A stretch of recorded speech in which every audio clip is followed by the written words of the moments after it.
An historic decision that's changed the face of European politics as Britain votes out of the EU, leaving the continent in political and economic uncertainty. Now, the vote comes with wide-ranging consequences as the UK Prime Minister says he will step down. Scotland demands another independence vote, and the British pound goes into freefall. And benefiting from Brexit, amid panic after the vote, controversial claims emerge over who's gaining from the results, with Vladimir Putin and Donald Trump among the alleged winners.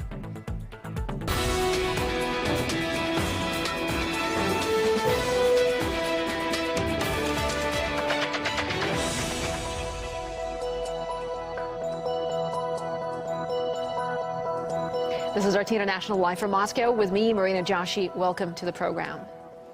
And this week, the UK made the historic decision to pack its bags and leave the European Union. And the consequences of Britain's EU vote are being felt around the world.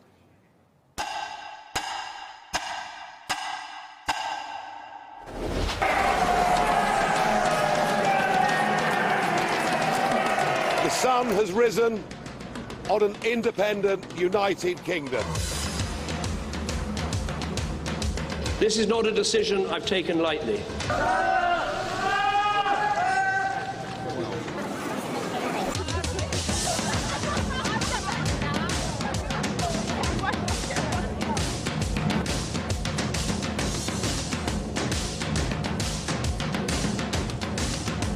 We are very sad.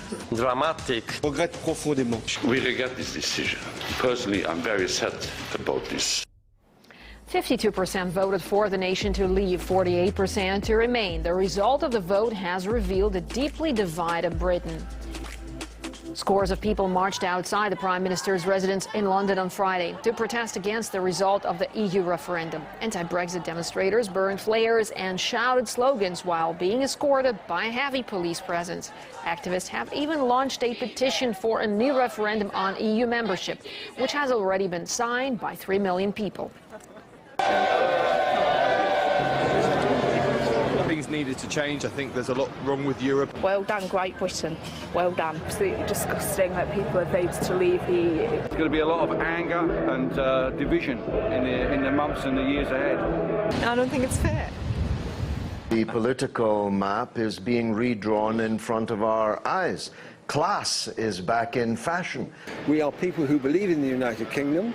We believe in self-government. We believe in the fact that people have to govern themselves in a democracy. The trouble with the European Union is it is not a democracy in any sense that we recognise. You have to ask the people. You cannot govern and make policies all the time or politics against the people. Some call it Independence Day for Britain, some call it Independence Day for the whole of Europe. This Europe is not working. There is no union. We need to change that. This European Union is not working. And if anything will change, again, European Union will die very quickly.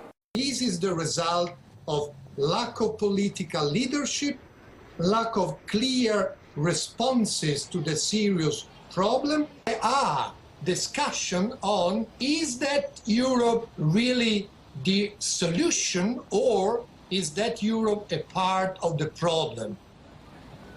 Brexit is now a reality the EU has to deal with, despite the Union's best efforts to convince Britain to remain in the bloc. And the word Brexit has every chance of becoming the defining word of 2016. Now, the European Commission reportedly hated it so much that it attempted to make its employees refrain from using the term.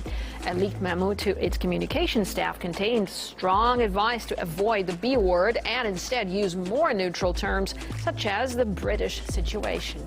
And ahead of the referendum, enormous efforts were made by top British and European figures to urge voters to choose a future within the EU. If the majority votes to leave, would be totally against our mutual interest. To tango, it takes two. And UK is going to be in the back of the queue. We have to dance, and our British friends have to dance. Here's what really happens if we leave. The catastrophe. I can't imagine without British inside a European Union. Geopolitical and cultural, of course, economics and everything. In fact, this is strong arguments for this goal. Vote to stay in, and there is nothing to fear. Together we are stronger. The United Kingdom should stay in is an advantage for the British economy. Therefore, Stay in. Stay in the European Union. Better to stay in.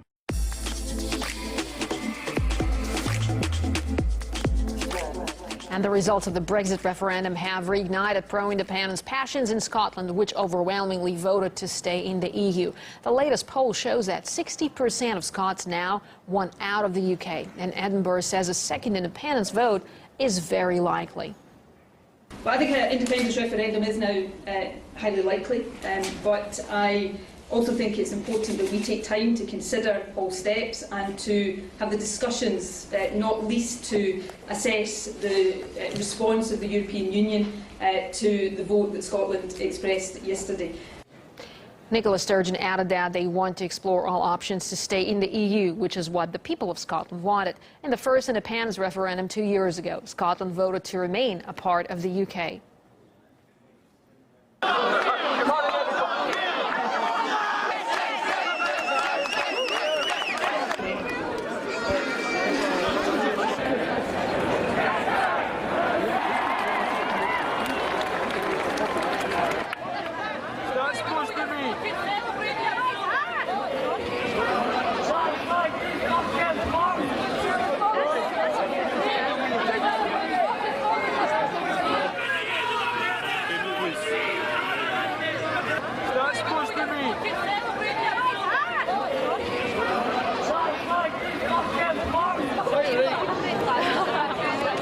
RT spoke to the man behind the 2014 Scottish referendum. Former First Minister Alex Salmond has again highlighted the need for a new independence vote and told us that Brexit played into the hands of Britain's opposition parties. In these circumstances of Scotland being dragged out of the European Union against the will of the Scottish people, then the Scottish Parliament should have the right to initiate another referendum in Scotland. Volatility in the currency is a problem, of course, and of course it'll make us all poorer. I mean, that's the pound in your pocket, because it means that the average incomes by a factor, maybe about a third of the devaluation, will be less. As Harold Wilson found out back when he tried to say it had no effect on people's incomes. Of course it will have an effect, but nonetheless there are arguments for a lower currency in sterling. One thing that will unite the disunited Conservative Party will be their anxiety not to face the electorate anytime soon. But in a state where a party is disintegrating, and there's a narrow majority in the House of Commons, you can't rule out the possibility of an election. And certainly the Labour Party, certainly the SNP will be looking for that, as is our duty as opposition parties.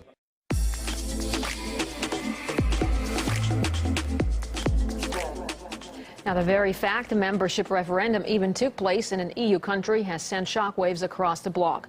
One of the main questions on everybody's mind in Europe is, will others follow suit?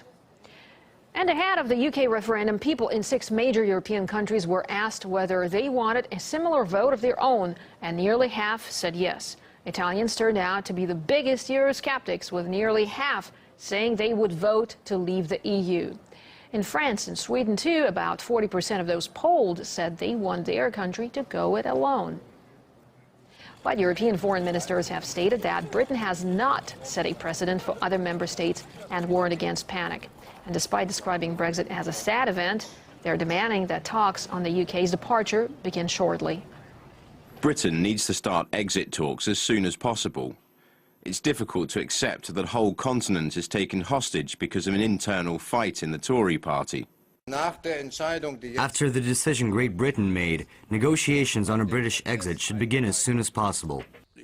I hope we will not have a cat-and-mouse game. We need clarity. The people have spoken, and we have to implement this decision. We need to turn the page. We don't want a vacuum, and it's important now that these negotiations with the United Kingdom start in good faith, but as soon as possible. But it's not just world markets that are reacting to Brexit. On social media, many are making light of what they consider a sorry situation.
Now, the uncertainty has reflected on the markets. The pound went into free fall, reaching a record 30-year low. At one point, it plunged by more than 11%.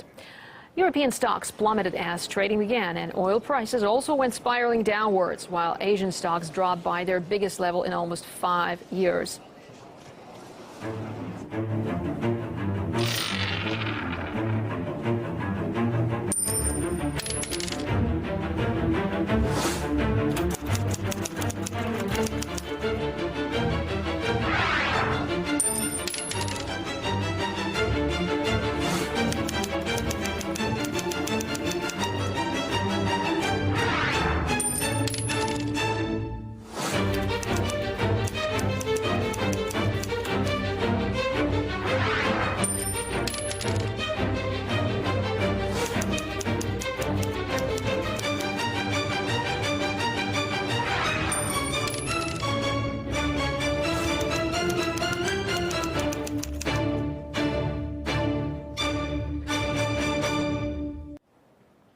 We asked experts whether the financial volatility could be a sign that further troubles are on the horizon.